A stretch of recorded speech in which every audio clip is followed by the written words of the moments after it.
Hello and welcome to the print video. I am Sumi Sukanya Datta, and in today's special broadcast, we have with us Dr. Arvind Kumar, senior chest surgeon from Gurugram, Medanta Gurugram, and he was a senior member of the group called Doctors for Clean Air. As you all know, the air quality in Delhi NCR has really been bad, and this is the reason why we are going to talk with Dr. Kumar today. So, welcome to the print video, sir. And we'll start by asking you why should be worried about the really bad air quality in Delhi NCR that we are seeing right now. Thank you, Sukanya. And first of all, thanks to the print media for having me over in this talk show. The reason why we all should be concerned, in fact, not concerned, if there was a very strong word, you can let me know. We should be seriously concerned about the bad air quality is that air pollution is not an environmental or a chemical issue. It's a pure health issue. Why? Because the air that we breathe goes inside our lungs. It's supposed to have 79% oxygen, 20.8% oxygen, and a few inert gases. But these days, apart from these essential elements, there is a lot of particulate matter, there are a lot of toxic gases, sulfur dioxide, nitric oxide, carbon monoxide, ozone, chlorofluorocarbons, and so many methane and so many other toxic chemicals, or hundreds of them which are present, which go inside our lungs with every breath. And mind you, an average adult breathes 25,000 times in 24 hours. So 25,000 times, and we take about 300 cc's of air.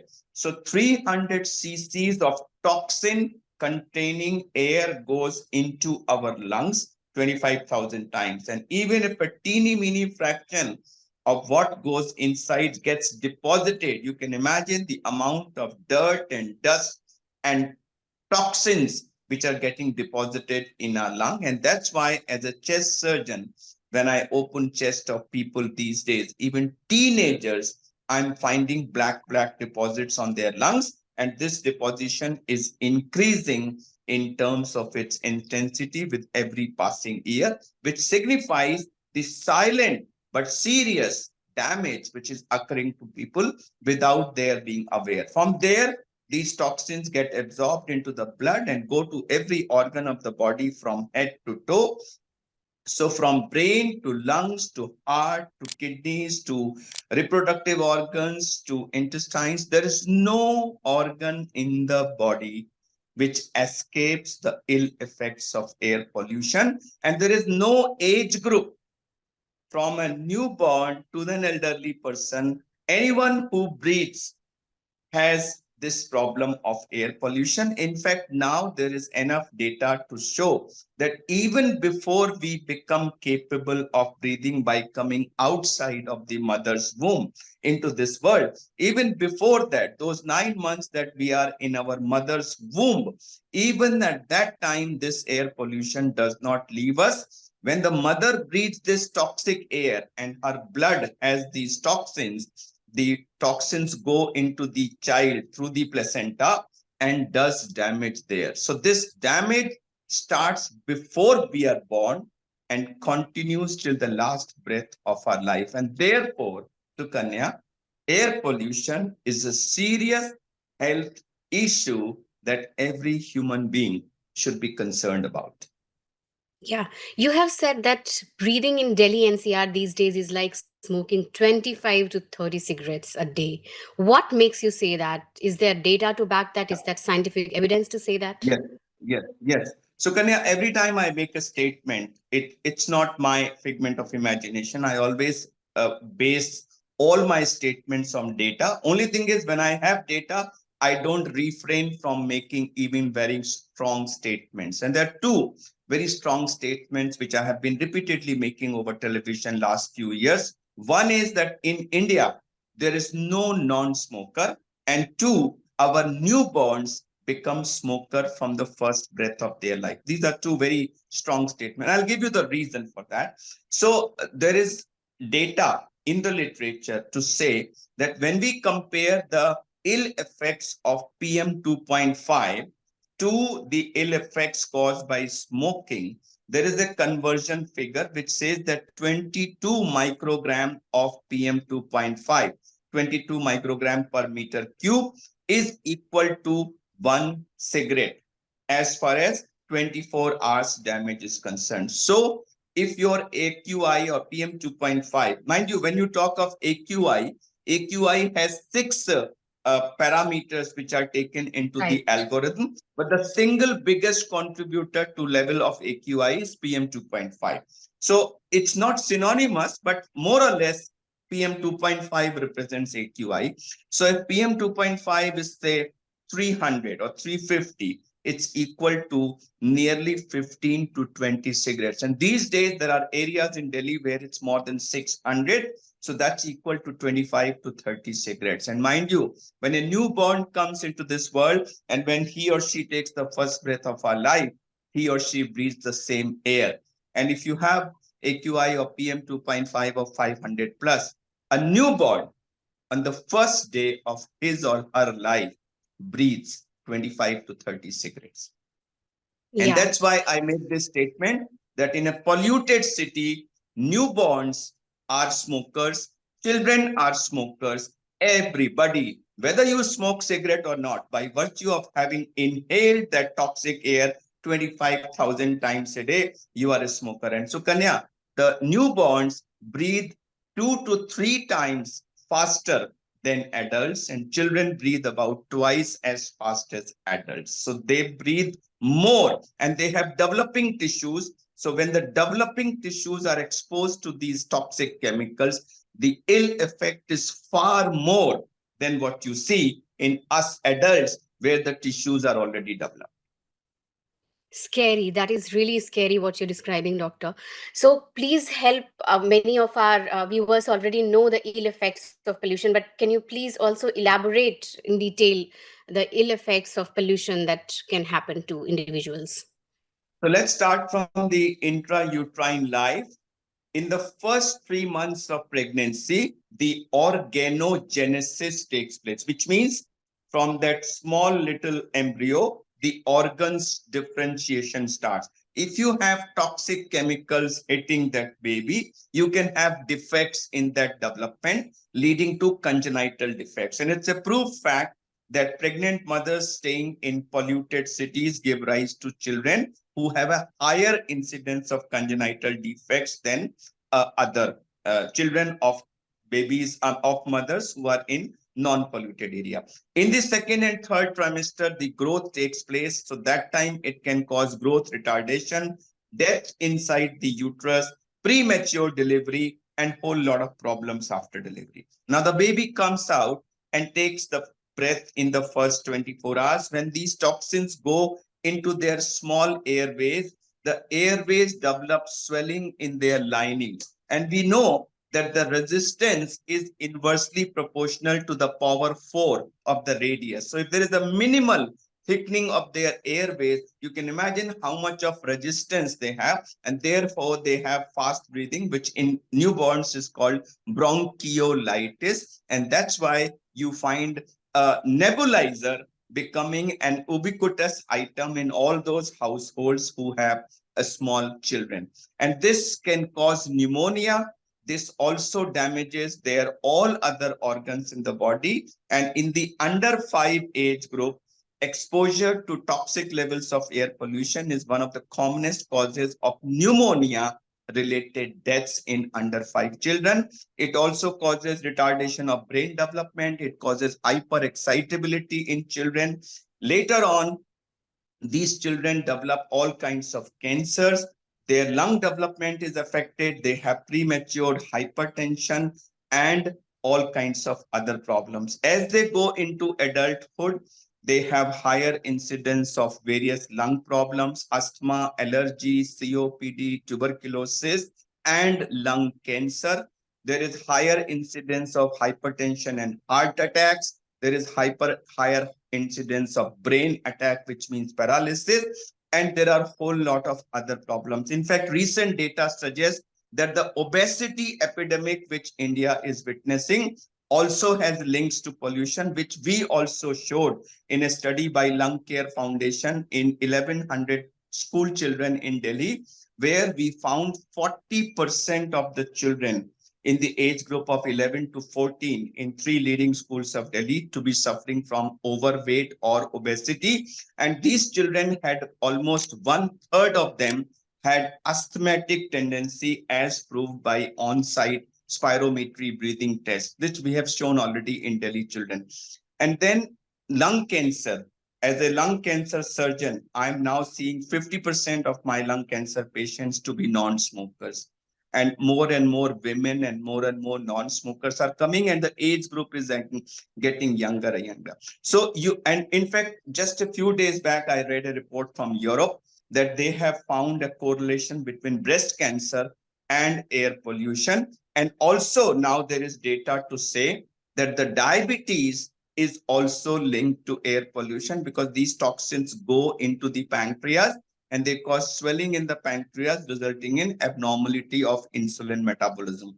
So you can see that there is hardly any disease which does not have a direct or an indirect, a major or a minor link to air pollution. So if I was to summarize in one sentence, I would say it's a serious health emergency affecting starting from our new yet to be born to elderly, all kinds of disease. It causes disability, it causes millions of premature deaths in people who are exposed. There is data from University of Chicago study in India, which says that in the northern part of our country, if the air quality was to match WHO standards, each person in North India will live 8 to 10 years more than what we are living today. So you can imagine the amount of disease, disability, death, and consequent economic loss which air pollution is causing to our country.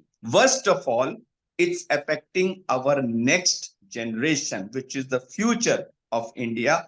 And this is unfortunately a silent damage which nobody is realizing, nobody is appreciating, that the generation which is going to govern and take our country in the next 2 3 decades, if they are getting impacted by the ill effects of air pollution, I don't know what their capacity will be tomorrow. So it's a serious emergency and we need to do something about it right here today. So Kanya. Yeah. Yeah.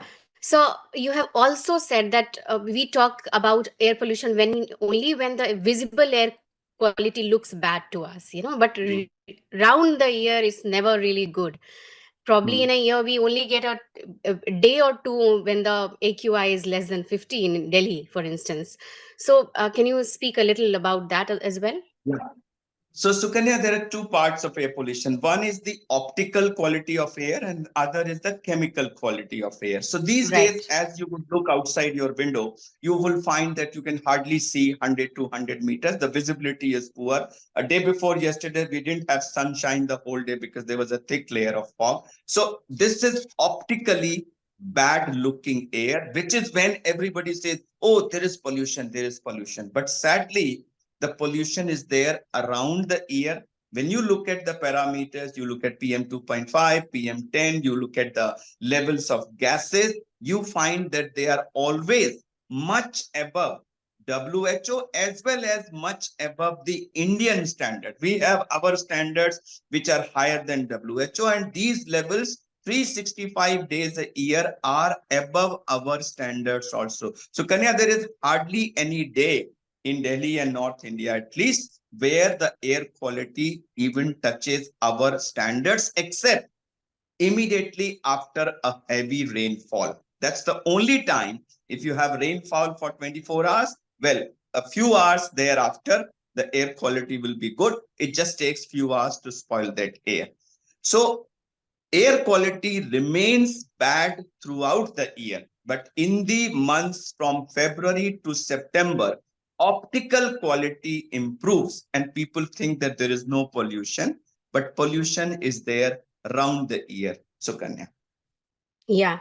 So you have also, so we now know how bad air pollution is, what are the effects that it can lead to, but is there something at individual level that we can probably do to cut our risks? Because there's certain things which are beyond us.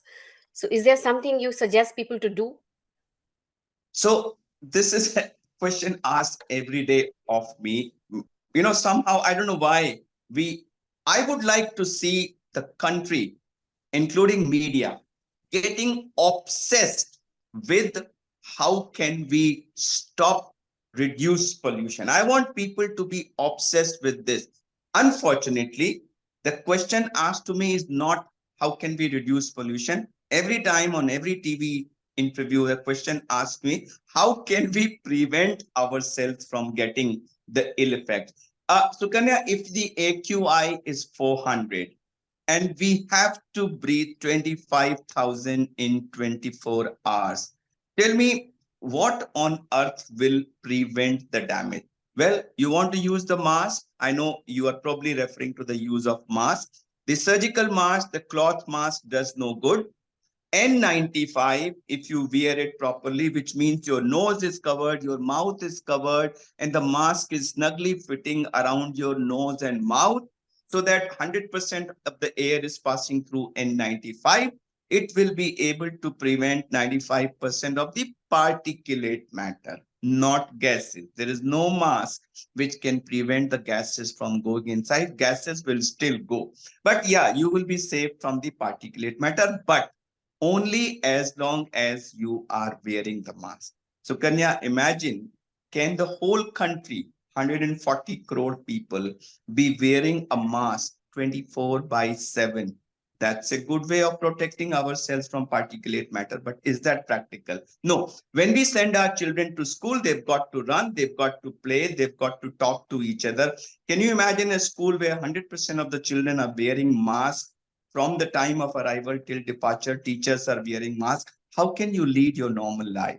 So mask may be a very teeny mini solution that, okay, like things are very bad, you can wear it. It gives you a protection for few hours, but let's not think that mask is a regular solution to air pollution. Likewise, people ask me about air purifier.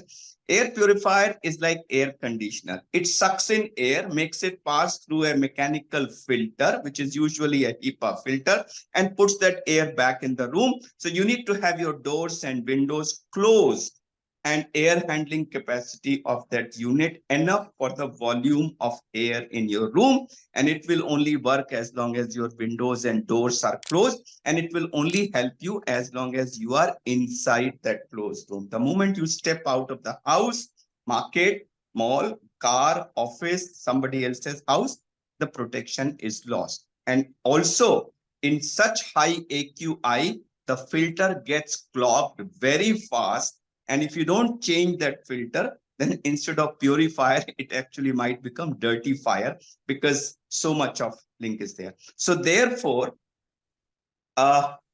these are not solutions to the air pollution.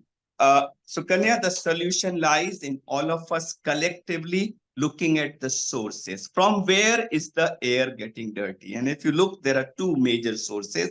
One is the use of fossil fuels, whether it is coal, whether it is petrol, diesel, kerosene, or the gas. All forms of fossil fuels, they are the biggest source, whether industries from where all kinds of effluents are coming, and lot of construction activity and the dust which flies into the air.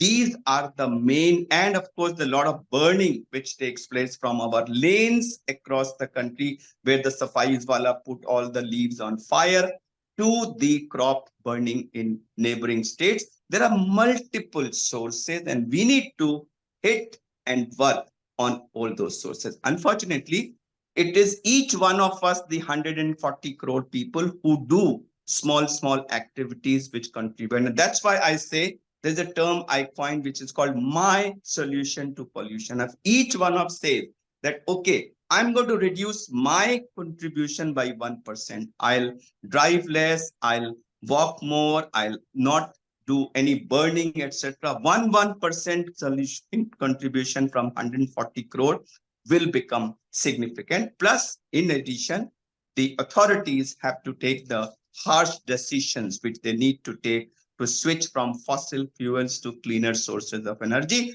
Without that, we cannot address the problem of air pollution. So this phenomenon is not really new. This has been happening year after year. But why do you think, there is not enough Over 10 years. seriousness?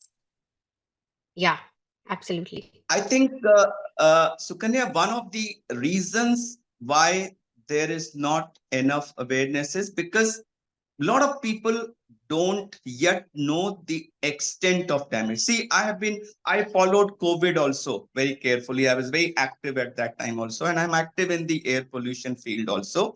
So when somebody comes to me and he's developed lung cancer, and say, unfortunately, the person dies of lung cancer, when we write his death summary, we write death cause of death, lung cancer.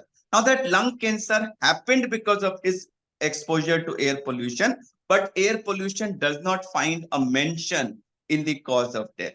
Whereas when COVID struck us, somebody develops fever, 2 weeks later, his lungs go bad, he dies. Everybody knew this person has died because of COVID. So when you had those deaths occurring due to COVID, there was just so much of chaos that we went for lockdown and everybody accepted the lockdown as an inevitable answer to that. But air pollution kills indirectly. One, it kills slowly and it kills in a very subtle way, and therefore it does not get into the psyche of people that, my God, it's a killer. Let me share with you, Sukanya, that leave aside general public, even amongst doctors, when I talk to, I find that the general awareness about the extent of damage is not what the reality is. So I'm sure when people become aware that it's a very serious, grave health emergency, they would respond and the government would respond and they would ask the government to respond in the same way as we responded to COVID. And I think that's when the seriousness will come. So, could you help us understand the policy changes that you suggest for the government as well as people, the least or the maximum that we should do in order to curb the situation of air pollution? Okay, difficult question, but I'll answer. So I'll answer in two parts: what people can do and what the policymakers should do. I think as people, each one of us contributes. So there are two main polluters: the smoke, whether whichever source it comes from, smoke and dust. These are the two main sources. So each one of us has to find out, is my activity contributing dust or smoke to the air? And if yes, please reduce or remove that activity. If I have a small, Sukanya, these solutions I'm saying, they will look like very minor suggestions to you, but trust me, a lot of major problems actually have minor solutions as the main. So if I look around my house, my place of work, and if I find there's a patch from where a lot of dust is flying, if I can do something to reduce dust, and if 140 crore people do it, trust me, it will reduce PM10 levels significantly. So contribution from dhool, dust, and dhua, smoke, each one of us works to reduce that consumption, number one. Number two, we spread awareness across the country that it's a serious health issue affecting our next generation, and whether the solutions are good or bad, whether we like them or not, we have no option. If we don't do what needs to be done today, our next generation is facing a serious existential crisis, and therefore it's time to accept even unpalatable decisions. So that's at the individual level. At the policy level, we need to make very serious and very rapid and just changes from the way we have our energy source. Fossil fuels have to go lock, stock, and barrel, and we have to shift to cleaner, renewable sources of energy, lock, stock, and barrel. 20 years back, this was not possible because the options were not there. They were very expensive.